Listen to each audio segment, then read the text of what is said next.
तुम्हा सर्वांना माहिती आहे की आज जरी मी राज्याचा मंत्री असलो, पाठीमाग क्रीडा मंत्री होतो, तुमच्या सगळ्यांच्या आशीर्वादामुळे आज मी राज्याचा कृषी मंत्री झालोय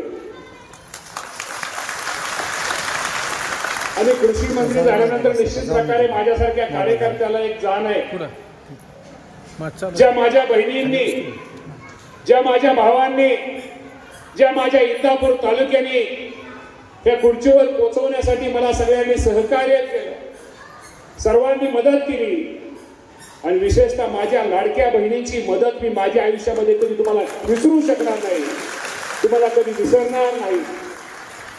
शेवटी आज कार्यक्रम इतके होते, ताईंना मी तुम्हाला प्रामाणिकपणे सांगतो, मी सकाळपासून जेवण केलेलं नाही, परंतु माझ्या बहिणी नाराज झाल्या नाही पाहिजे।